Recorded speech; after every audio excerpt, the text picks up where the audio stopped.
Human development ഇൻഡെക്സിൽ 2ാം സ്ഥാനത്ത് നിൽക്കുന്ന രാജ്യം. വേൾഡ് ഹാപ്പിനെസ് ഇൻഡെക്സിൽ ആദ്യ 10ൽ സ്ഥാനമുള്ള രാജ്യം. പലസ്തീനെ സ്വതന്ത്ര രാഷ്ട്രമായി അംഗീകരിച്ച യൂറോപ്യൻ രാജ്യങ്ങളിൽ ഒന്ന് നോർവേ.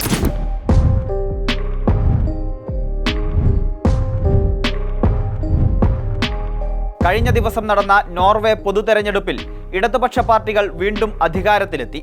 പ്രധാനമന്ത്രി ജോനാസ് ഗാർ സ്റ്റോറിന്റെ നേതൃത്വത്തിലുള്ള ഇടതുപക്ഷ സഖ്യം 169 സീറ്റുകളിൽ 87 സീറ്റുകൾ നേടി വീണ്ടും അധികാരത്തിലേറുമ്പോൾ ഒരിക്കൽ കൂടി ഇടതുപക്ഷ രാഷ്ട്രീയം ചർച്ചയാവുകയാണ്.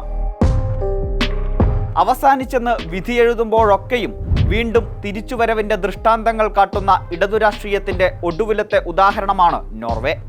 ശ്രീലങ്ക, കാനഡ, ഓസ്ട്രേലിയ തുടങ്ങി അടുത്തിടെ തിരഞ്ഞെടുപ്പ് നേരിട്ട രാജ്യങ്ങളിലും ഇടതുപക്ഷമാണ് അധികാരത്തിലെത്തിയത്.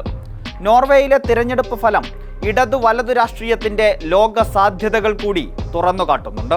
ട്രംപിന്റെ അധികാരാരോഹണത്തിന് ശേഷം ലോകത്തു തന്നെ വലതു രാഷ്ട്രീയത്തിന്, ഒരുപക്ഷെ തീവ്ര വലതു രാഷ്ട്രീയത്തിന് ചടുലമായ വളർച്ചയുണ്ടാകുമെന്ന് കരുതിയിരിക്കുമ്പോഴാണ് നോർവേയിൽ ജോനാസ് ഗാർ സ്റ്റോറിന്റെ നേതൃത്വത്തിൽ ഇടതുപക്ഷം തെരഞ്ഞെടുപ്പിനെ നേരിട്ടത്. പ്രോഗ്രസ് പാർട്ടിയായിരുന്നു എതിർവശത്ത്. കടുത്ത കുടിയേറ്റ വിരുദ്ധ നിലപാടുള്ള പ്രോഗ്രസ് പാർട്ടി സാമ്പത്തിക വിഷയങ്ങളും നികുതിയും ഒക്കെ ചർച്ചയാക്കിയിട്ടും രക്ഷയുണ്ടായില്ല. 24% വോട്ടും 82 സീറ്റും തീവ്ര വലതുപക്ഷ പാർട്ടികൾക്ക് ലഭിച്ചു. ഇതിനു മുൻപ് നടന്ന തെരഞ്ഞെടുപ്പിനേക്കാൾ ഇരട്ടി വോട്ട് നേടാൻ വലതുപക്ഷത്തിന് കഴിഞ്ഞെങ്കിലും കൊണ്ടുപിടിച്ച പ്രചാരണങ്ങൾക്കൊടുവിലും അധികാരമേറാൻ സാധിച്ചില്ല. അതിന് പ്രധാന കാരണം ജോനാസ് സർക്കാരിന്റെ ഇടതു നയങ്ങൾക്ക് കിട്ടിയ സ്വീകാര്യത തന്നെയാണ്. അമേരിക്കൻ സാമ്പത്തിക നയത്തിനെതിരായ പ്രചരണങ്ങളിൽ ഊന്നിയായിരുന്നു ലേബർ പാർട്ടി തെരഞ്ഞെടുപ്പിനെ നേരിട്ടത്.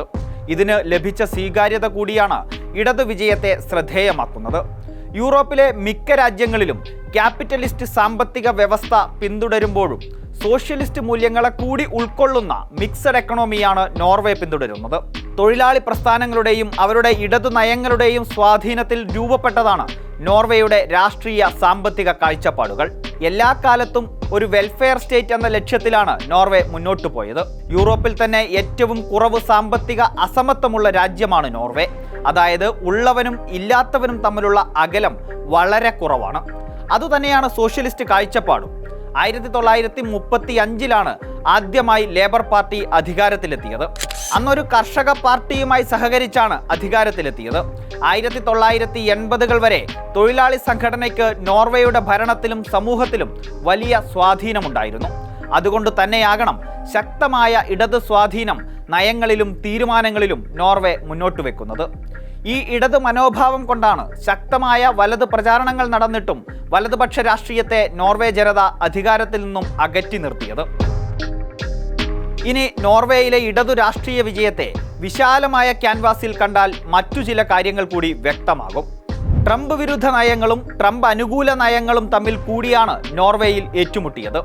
ട്രംപിന്റെ കുപ്രസിദ്ധമായ കുടിയേറ്റ വിരുദ്ധ നയങ്ങൾ മറ്റൊരു രൂപത്തിൽ അവതരിപ്പിക്കാനാണ് നോർവേയിൽ പ്രതിപക്ഷ പാർട്ടിയായ പ്രോഗ്രസ് പാർട്ടി ശ്രമിച്ചത്. എന്നാൽ ട്രംപ് നയങ്ങൾക്കെതിരായ നിലപാടാണ് ഇടതു സഖ്യം മുന്നോട്ട് വെച്ചത്. ആ അർത്ഥത്തിൽ ട്രംപിനും തീവ്ര വലതുപക്ഷ കാഴ്ചപ്പാടിനും എതിരായി കൂടിയാണ് നോർവേ ജനത വോട്ട് ചെയ്തത്. ലോകത്ത് തീവ്ര വലതുപക്ഷ ശക്തികൾക്കെതിരായ ബദലായി ജനങ്ങൾ ഇന്നും പ്രതീക്ഷ വെക്കുന്നത് ഇടതുപക്ഷത്തിലാണ് എന്നത് ഇടതുപക്ഷത്തിന് ഇനിയും സാധ്യതകൾ ഉണ്ടെന്നതാണ് കാട്ടിത്തരുന്നത്. പക്ഷേ അപ്പോഴും അവിടെ കാണേണ്ട ഒരു അപകടമുണ്ട്. ഇരട്ടിയോളം വോട്ട് ശതമാനം വർദ്ധിപ്പിച്ചാണ് നോർവേയിൽ പ്രതിപക്ഷം തെരഞ്ഞെടുപ്പിൽ മികച്ച പ്രകടനം കാഴ്ചവെച്ചത്. അതും യുവജനങ്ങളുടെ വോട്ടാണ് എന്നത് പ്രത്യേകം ശ്രദ്ധിക്കണം. പുതുതലമുറയിൽ തീവ്ര നിലപാടുകൾക്ക് സ്വീകാര്യത ലഭിക്കുന്നു എന്നത് ഇടതുപക്ഷത്തിന് ഭാവിയിൽ ഉണ്ടായേക്കാവുന്ന പ്രതിസന്ധിയെ ചൂണ്ടിക്കാണിക്കുന്നുണ്ട്. അങ്ങനെ എല്ലാ തലത്തിലും ലോകരാഷ്ട്രീയത്തിന് ഒരു ദിശാസൂചികയാണ് നോർവേയുടെ തിരഞ്ഞെടുപ്പ് ഫലം.